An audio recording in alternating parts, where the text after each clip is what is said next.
오늘 천국 약속과 천국 보증이라는 주제를 가지고 여러분과 함께 하나님 말씀 살펴보는 시간을 갖도록 하겠습니다. 이 세상의 모든 부귀와 영화, 권세, 참으로 잠시 잠깐입니다. 손에 쥐었는가 하면 어느 순간 또 잃어버리기가 쉽고, 다시 말해서 불투명한 미래 속에 살고 있다는 것이죠. 그러나 우리 하늘 백성들은 어떠합니까? 모든 것이 하나님께서 보증을 해놓으셨습니다. 여러분, 보증이 되어 있다는 사실만큼 마음에 큰 위로나 위안이 되는 것이 있습니까? 그것도 천국에 대한 하나님께서 위대한 약속을 주시고 보증을 해놓으셨습니다. 세상 사람들의 생활 속에는 보증된 미래가 없습니다. 뭔가를 좀 많이 가졌다 싶으면 질병이 생겨서 이제 수명이 얼마 남지 못했습니다. 이런 어떤 통고를 듣는, 그러나 우리의 그 미래는 하나님께서 보증을 해놓으셨다는 것, 이거 한 가지만 하더라도 여러분 어떻습니까? 룰루랄라 하면서 기뻐해야 될 그러한 상황 아니겠습니까? 지금 이제 코로나가 전 세계 사람들을 굉장히 많이 우울하게 합니다. 미래가 굉장히 불투명하게 만듭니다. 직업도 다 잃어버리게 만들고, 이러다 보니까 세계 곳곳에서는 폭동 같은 것이 또 일어나고 있는 그러한 또 상황들입니다. 이런 것을 볼 때마다 하나님께서 우리에게 천국 약속을 해주셨고 천국을 보증해 주셨다는 것이 얼마나 참 감사한지 모르겠습니다.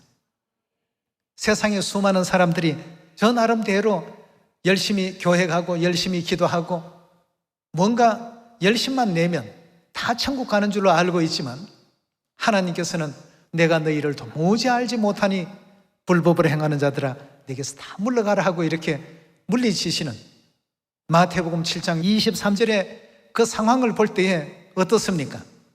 이 도대체 어떻게 믿어야 하나님께서 예비하신 그 천국에 갈 수 있을까 하는 이런 어떤 의구심도 나올 수 있지 않습니까? 그러나 하나님께서는 새 언약 진리 안에 있는 시온의 가족들, 하나님의 교회는 보증을 해놓으셨습니다. 보증받은 교회요, 보증받은 진리요, 보증받은 우리의 그 미래입니다. 사도들도 초대교회 당시에 때로는 헐벗기도 하고 복음을 전파하는 과정에서 어려움도 많이 겪었습니다. 그렇지만 날마다 기쁨이 넘쳐났던 것은 그들의 미래가 어떠했기 때문입니까? 보증받아 놓은 미래이기 때문에 대통령만 보증한다고 해도 그 보증이 효력이 대단할진데, 온 우주의 만왕의 왕 되신 하나님께서 보증하신 진리, 하나님께서 보증하신 교회, 하나님께서 보증하신 그 미래, 이 보증을 다 받고 있다라고 생각하니 어떻습니까? 기쁘죠? 여러분이나 저는 미래가 안 불안합니다. 하나님께서 보증을 해놓으신 우리 미래니까.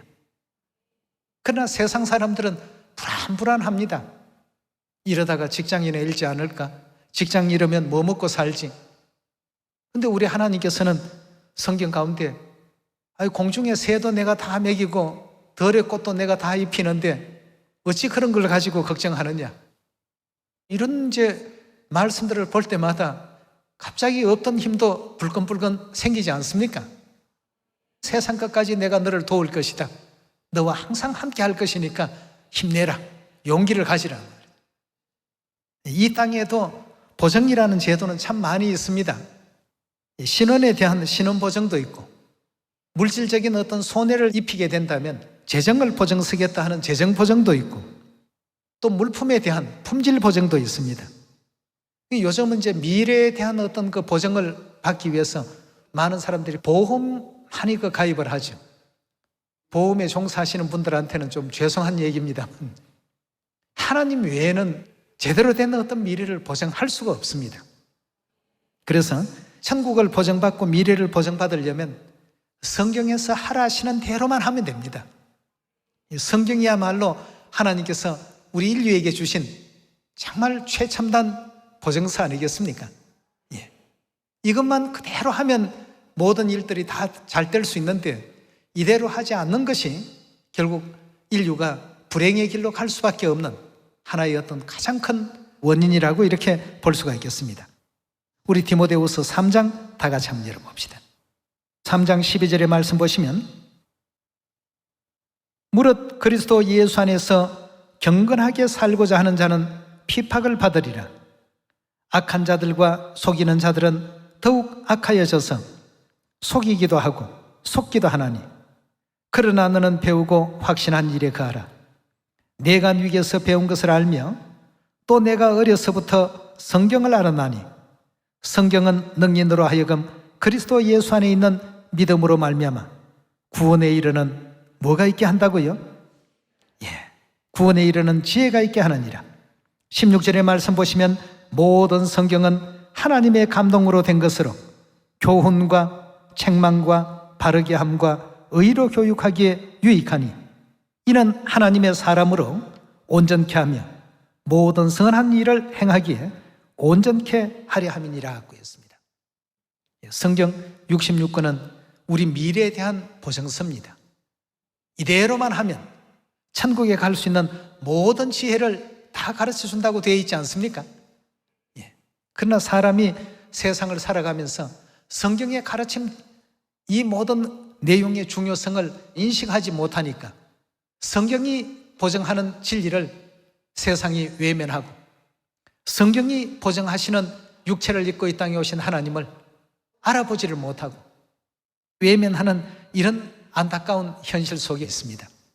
우리 히브리서 6장 다 같이 한번 살펴보도록 하겠습니다. 6장 17절의 말씀 보시면 하나님은 약속을 기업으로 받는 자들에게 그 뜻이 변치 아니함을 충분히 나타내시려고 그 일에 맹세로 어떻게 했다고요? 보증을 하셨다고 했습니다. 약속을 기업으로 받는 자들이라고 한다면 구원받을 자들 아니겠습니까? 그 구원받을 자들에게 그 뜻이 변치 아니함을 충분히 나타내시려고 그 일에 맹세로 보증을 하시더라고 했습니다. 하나님께서 보증하신 이와 같은 일들, 그 중에서 대표적인 몇몇 가지를 한번 성경에서 또 찾아보도록 합시다. 누가복음 22장 28절의 말씀 같이 보겠습니다. 너희는 나의 모든 시험 중에 항상 나와 함께한 자들인즉 내 아버지께서 나라를 내게 맡기신 것 같이 나도 너희에게 맡겨 너희로 내 나라에서 내 상에서 먹고 마시며 또는 보좌에 앉아 이스라엘 12지파를 다스리려 하노라 그 했습니다. 천국 나라에서 온 우주의 대은하계 속에 그 수많은 어떤 천사들 가운데서 하나님 상에서 함께 먹고 마실 수 있는 이런 위치에 있는 사람들이 얼마나 되겠습니까? 근데 약속을 하시고 보증을 해놓으셨습니다. 요한계시록 21장 4절의 말씀 보겠습니다. 모든 눈물을 그 눈에서 씻기심에 다시는 뭐이 없다고요? 사망을 없애주겠다 보증하셨습니다. 애통하는 것이나 곡하는 것이나 아픈 것이 다시 있지 아니하리니 처음 것들이 다 지나갔음이라나.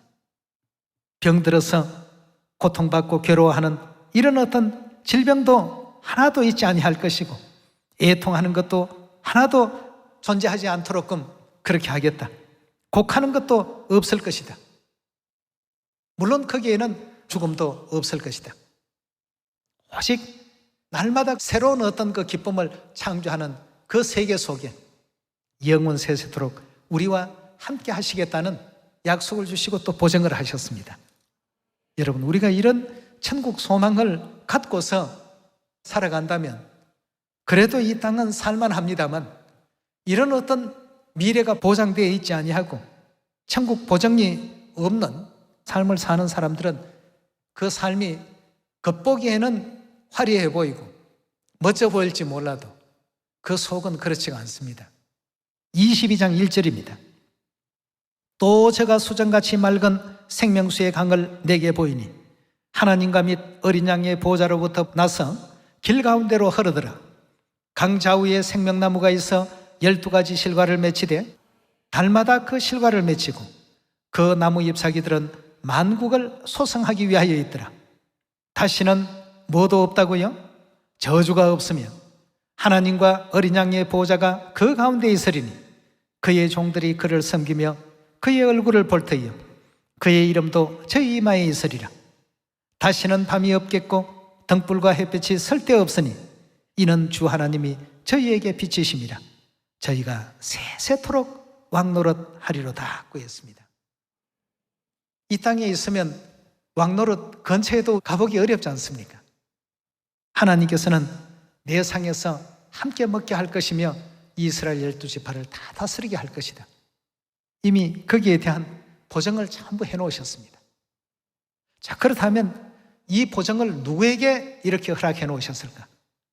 또 하나님께로부터 보증받을 수 있는 교회는 과연 누가 오셔서 세우실까? 참 중요한 부분 아니겠습니까? 예.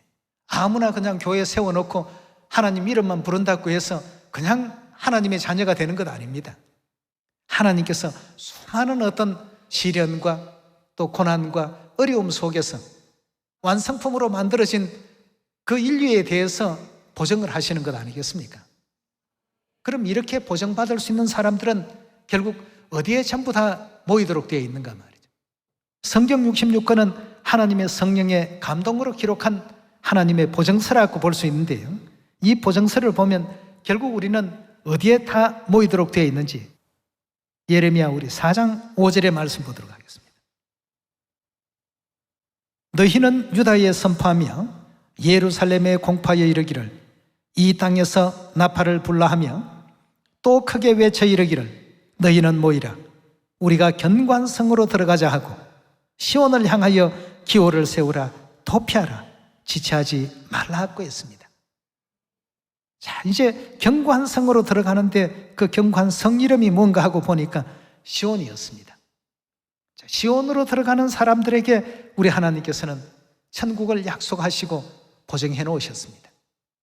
오늘날 많은 인류 인생들이 또 하나님을 믿노라고는 하지만 제대로 진리를 알지 못하고 그냥 막연히 교회만 가면 천국은 저절로 생겨나는 줄로 잘못 알고 있는 사람들, 해변가의 모래알같이 너무나도 많습니다.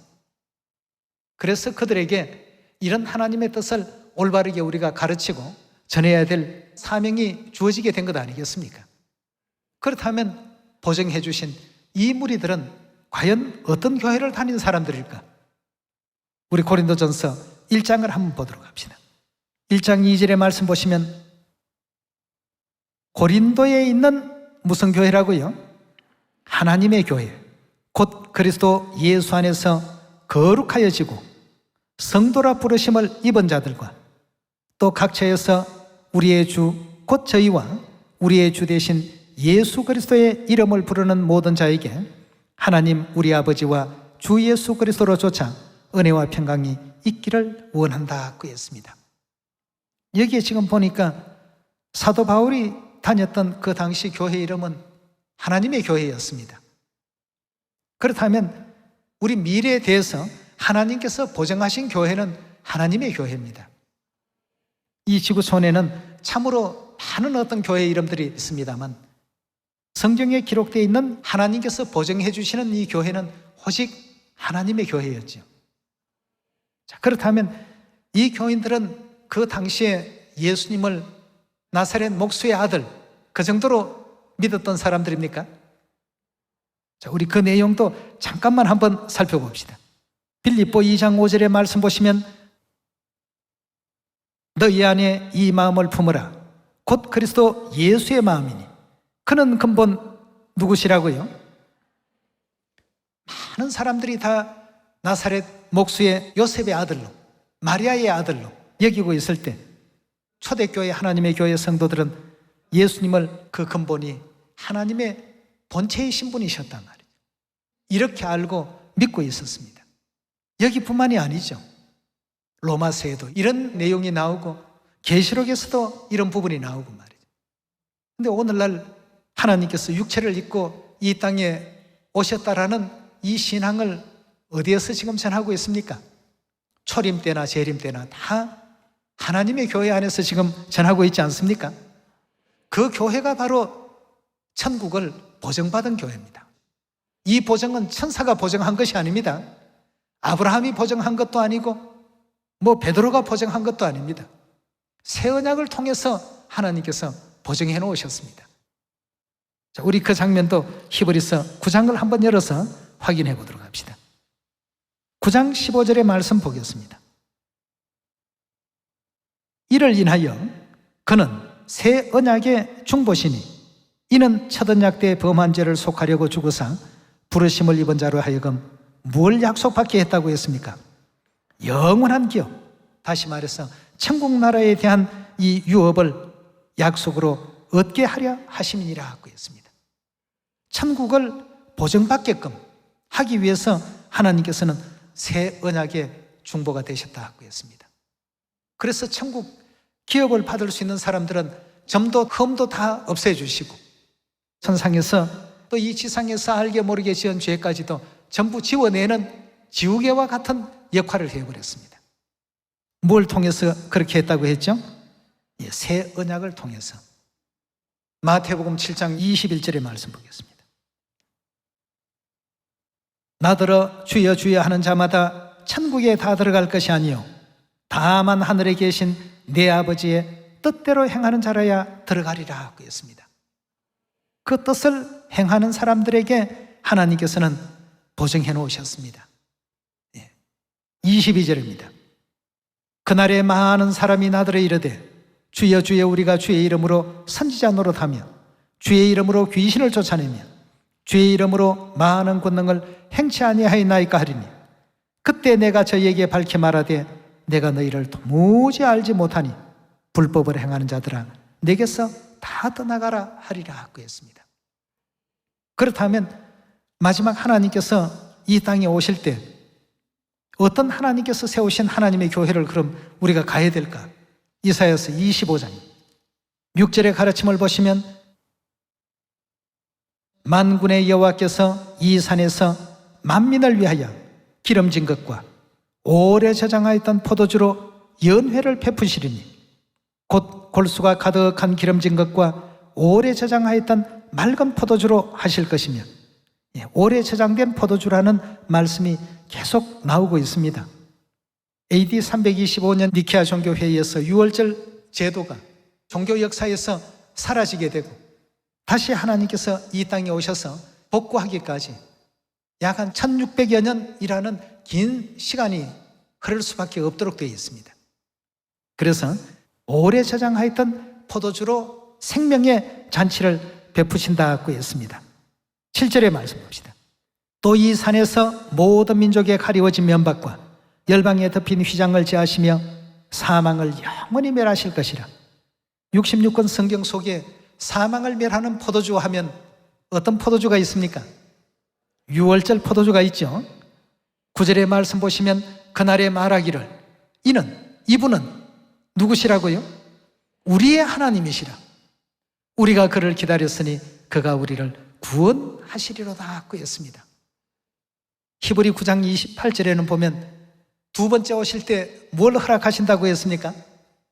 구원에 이르게 하기 위해서 두 번째 오신다는 것은 육체를 입고 오신다는 뜻 아니겠습니까? 어떤 사람들은 그건 영으로 오는 것이다 하는데 그건 굉장히 참 잘못된 얘기입니다. 영으로는 항상 우리와 같이 계십니다. 그렇지 않습니까? 영으로 첫 번째 왔다 두 번째 왔다 하는 것 그 자체가 거짓말입니다. 자기를 바라는 자에게 두 번째 오신다는 것은 육체의 장막을 쓰시고 초림 때 한번 오셨듯이 마지막 재림 때에도 이와 같이 등장하시겠다는 뜻 아니겠습니까? 그때 뭘 가지고 잔치를 베푸신다고요? 오래 저장된 포도주로 사망을 영원히 멸하시는 이 잔치를 베푸시는 그가 곧 우리가 기다렸던 우리의 하나님이시라 하고 했습니다. 그분을 영접하라는 것입니다. 우리에게 이지러지고 파손되었던 초대교회 이런 모든 진리의 법도를 회복해 주시고 새 언약 유월절로 말미암아 죄사함 얻게 하시고 영생의 길 열어주신 분이 바로 누구십니까? 그리스도 안상홍님이십니다. 그렇다면 여러분과 저는 이미 천국이 보장이 되어 있는 교회 다니고 있다는 확실한 증거가 있지 않습니까? 네. 바울이 다녔던 그 하나님의 교회, 바울이 지켰던 유월절 그대로 지키고, 또 바울이 지켰던 안식일 그대로 우리가 또 지키고 있고, 우리 교회와 초대교회 비교해보면 다 같습니다. 그럼 모든 것이 다 같은데 왜 우리는 안상홍님 이름으로 기도하고 우리는 왜 하늘 어머니가 계십니까? 초대교회도 있었습니까? 있었습니다. 놀랐죠? 있었는데 초대교회 그 시대가 세 시대로 분류해보게 되면 어떤 시대에 해당됩니까? 성자 시대였습니다. 구약 시대를 성부 시대라고 하고, 예수님이 땅에 처음 오신 때를 성자 시대, 우리가 살고 있는 이 시대는요 성령의 시대이기 때문에, 그 예수님께서 이 성령의 시대에는 어떤 이름으로 역사하시겠다고 했습니까? 예수라는 어떤 이름이 아닌 예수님의 새로운 이름을 가지고 활동해야 되는 이 시대 속에 우리가 지금 살고 있습니다. 자, 우리 과연 그런가? 계시록 우리 3장 12절의 말씀 보겠습니다. 이기는 자는 내 하나님 성전의 기둥이 되게 하리니 그가 결코 다시 나가지 아니하리라. 내가 하나님의 이름과 하나님의 성 곧 하늘에서 내 하나님께로부터 내려오는 새 예루살렘의 이름과 나의 새 이름을 그 위에 기록하리라 하고 했습니다. 예수님이 새 이름이 있다라는 이런 얘기를 오늘날 얘기하면 전부 펄펄 뜁니다. 오직 예수, 그건 다시 말하면 오직 성자시대, 모먼 성령시대에 있으면서 그들의 어떤 생각은 전부 성자시대에 가 있습니다. 그런 사람들이 과거에 있었습니다. 누구였느냐 하면 바리새인, 서기관, 예수님을 십자가에 못 박은 유대인들, 그들이 모먼 성자시대에 살고 있으면서 생각과 정신은 전부 성부시대로 가 있었던 사람들입니다. 그들이 바로 성자시대에 오신 그 구원자를 영접하지 못했던 것처럼 오늘날 교회가, 시대는 성령시대를 살고 있으면서 믿음과 생각과 정신은 어느 시대에 지금 머무르고 있습니까? 성자시대. 예수님은 나의 새 이름이 있다라고 요한이 살았던 초대교회 당시에 이미 알려주셨습니다. 이게 초대교회의 진리입니다. 성령시대가 이제 개막이 된 시대에 우리가 지금 살고 있습니다. 그러면서 구원자의 이름은 오직 예수 한다면 그건 성경에 대한 어떤 그 설명과 해석이 굉장히 잘못된 어떤 부분입니다. 그래서 3장 12절에 지금 말씀도 내 하나님께로부터 내려오는 새 예루살렘의 이름과 나의 새 이름을 그 위에 기록할 것이다 하고 했습니다. 여기에 보면 여러분, 새 예루살렘 뭐가 있다고 했습니까? 이름이 있다고 했습니다. 예루살렘의 이름이 뭡니까 하면 어떤 사람은 예루살렘이 예루살렘이지 뭐 예루살렘이 딴 이름이 있습니까? 그 희한하게 성경에는 예루살렘이 이름이 있다고 했어요. 이름을 갖고 있는 예루살렘. 그리고 예수님의 새로운 어떤 이름이 반드시 있다라는 사실을 사도 요한이 생존했을 당시에 이미 예수님께서 계시를 통해서 주셨던 가르침이요 교훈입니다. 우리가 늘 새 이름 안상홍님 하니까 그건 초대교회 그 없었지 않습니까? 초대교회 사도들이 그런 이름 안 썼지 않습니까? 당연히 안 쓰지요. 왜 당연히 안 쓸까요? 새 이름을 써야 될 시대가 아닙니다. 성자 시대는요. 예수님의 새 이름을 가지고 마지막 구원의 최종 이제 완결이 지어지는 이런 어떤 구원의 역사가 있다는 것을 우리 모두는 또 알아야 되겠습니다. 뿐만 아니라 누구의 또 이름도 있더라고요. 새 예루살렘의 이름과 나의 새 이름 했습니다. 새 예루살렘도 이름을 갖고 있고 나도 새로운 이름을 갖고 이 성령 시대를 여시게 될 것을 요한계시록 22장에 알려주고 있지 않습니까? 성령과 신부께서 어떻게 하신다고요? 오라 하시는도다. 이제까지 성부 시대도 잘 견뎌왔고 성자 시대도 구원의 역사를 잘 이렇게 넘어왔다면 마지막 이 성령 시대 내게로 오라 말이에요. 거기가 이제 마지막 우리 구원의 결성점입니다. 근데 하나님을 믿는다라고는 하면서 그 천국을 보증받지 못하고 구원을 보증받지 못한 사람들은 성령과 신부가 계시는 그곳까지 골인할 수 있을까요? 이 성경이 누구의 말씀입니까? 하나님께서 그렇게 말씀하시는데도 에이, 하나님 말씀보다는 내 생각이 옳아, 이것과 똑같습니다. 그렇다면 왜 구원을 하나님께 의지하고 있습니까? 하나님은 태초부터 종말을 내다보시고 우리 인류 인생의 모든 죄를 다 속하시고 인류를 천국으로 지금 인도하고 계시는 분이신데, 자기 생각과 맞지 아니하면 무조건 성경에 있다 해도 배척해버리는 이런 참 안타까운 현실입니다. 그러나 이 성령 시대에는 반드시 예수님의 새로운 이름에 의지해서 기도하고 그 이름을 불러야지만 구원에 이를 수가 있는 것입니다. 우리 요한계시록 19장 한번 봅시다. 6절의 말씀 보겠습니다. 또 내가 들으니 허다한 무리의 음성도 같고 많은 물소리도 같고 큰 내성도 같아서 가로되 할렐루야, 주 우리 하나님 곧 전능하신 이가 통치하시도다. 우리가 즐거워하고 크게 기뻐하여 그에게 영광을 돌리세. 어린 양은 누구를 뜻합니까?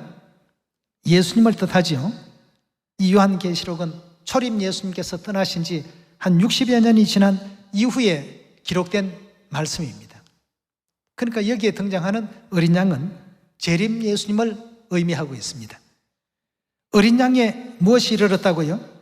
혼인계약이 이르렀고 그 아내가 예비되어 있더라고 했습니다. 그 어린 양과 어린 양의 아내의 출현은 초대교회, 우리 하나님의 교회의 진리였습니다. 마지막 성령 시대에 이루어질 일이라는 것뿐이죠. 그 다음 8절에요. 그에게 허락하사 빛나고 깨끗한 세마포를 입게 하셨은즉 세마포는 성도들의 옳은 행실이로다. 천사가 내게 말하기를 기록하라. 어린 양의 혼인잔치에 청함을 입은 자들이 복이 있도다 구했습니다. 그 어린 양과 어린 양의 아내가 함께 계시는 그곳에 초대된 자들은 전부 복받은 자들입니다. 오늘날 전국과 전 세계에서 아버지 하나님, 어머니 하나님을 믿고 있는 하나님의 교회, 세계복음선교협회, 모든 우리 시온의 자녀들이 바로 여기에 해당되는 복이 있는 사람이라고 천사가 지금 얘기하고 있는 것입니다. 이 얘기를 2000년 전에 예수님께서 사도 요한을 통해서 미리 우리 하나님의 교회 앞으로 2000년 뒤에는 이렇게 될 것이다 보여주신 장면 아니겠습니까? 21장 9절의 말씀 보겠습니다. 7 대접을 가지고 마지막 7 재앙을 담은 7 천사 중에 하나가 나와 내게 말하여 가로되 이리 오라. 내가 신부 곧 어린 양의 아내를 내게 보이리라 하고 성령으로 나를 데리고 크고 높은 산으로 올라가 하나님께로부터 하늘에서 내려오는 거룩한 성 예루살렘을 보였다고 했습니다. 그런데 계시록 3장 12절에는 보니까 예루살렘에 뭐가 있더라고 했습니까? 이름이 있더라고 했습니다. 예루살렘이 왜 이름이 있다라고 이렇게 표현을 했는지를 갈라디아 4장을 한번 보시면 답을 금방 이해할 수가 있을 것입니다. 4장 26절입니다. 오직 위에 있는 예루살렘은 자유자니 곧 우리 어머니라고 했습니다. 새 예루살렘의 이름과 나의 새 이름을 그 위에 기록하리라 하셨던 바로 그 예루살렘입니다. 어떤 사람들은 초대교회 당시에 이미 이런 진리가 있었다라고 하니까 믿지를 않습니다. 그럼 이 사도 요한은 어느 시대 사람이고 갈라디아서를 기록한 사도 바울은 어느 시대 사람입니까? 다 초대교회 성자 시대 때 살았던 사람들 아닙니까? 초대교회 당시에는 이미 하나님의 교회 안에 전부 있었던 진리입니다. 누구의 가르침을 통해서 존재했던 진리였습니까? 예수님 가르침을 통해서 존재했던 진리인데, 근데 그 예언이 실현되고 발현되어야 될 시대는 성자 시대가 아니었기 때문에 성자 시대 목만큼만 그 시대 사람들에게 비춰주셨고 알려주셨을 뿐이죠. 나머지 부분은 성령 시대에 와서 밝혀주실 하나님의 교회의 진리였습니다. 그래서 이런 어떤 진리를 가지고 있는 교회가 천국을 하나님께서 맹세로 보증해 주신 교회예요. 이런 진리가 맹세로 보증받은 진리 아니겠습니까? 우리는 이처럼 다시는 사망도 없고 애통도 없는 영화로운 천국을 보증받고 있습니다. 세상 모든 사람들이 바라볼 때 가장 부럽고 가장 위대하고 가장 멋진 삶을 우리가 살고 있는데 우리는 우리가 누군지를 자기 자신을 잘 모르는 것 같아요. 미운 오리 새끼가 어릴 때는 형제들에게 따돌림을 받습니다만 나중에 알고 보니까 오리가 아니고 뭐였습니까? 우아한 백조였는데 자기가 자기를 몰랐어요. 왜 쟤네들이 나를 왕따시키지? 왜 따돌림하지? 잘 몰랐습니다. 종류가 달랐습니다. 우아한 자태를 가진 백조라는 자기 자신이 그렇다는 걸 모르고 지내왔던 것이죠. 이 세상 사람들의 무리 속에 우리가 그들이 겪는 것 같이 이렇게 다 겪고 있지만 그러나 늘 생각은 달랐습니다. 저 멋진 백조들처럼 나도 좀 한번 날아봤으면. 이 꿈은 항상 천국에 다 가 있습니다.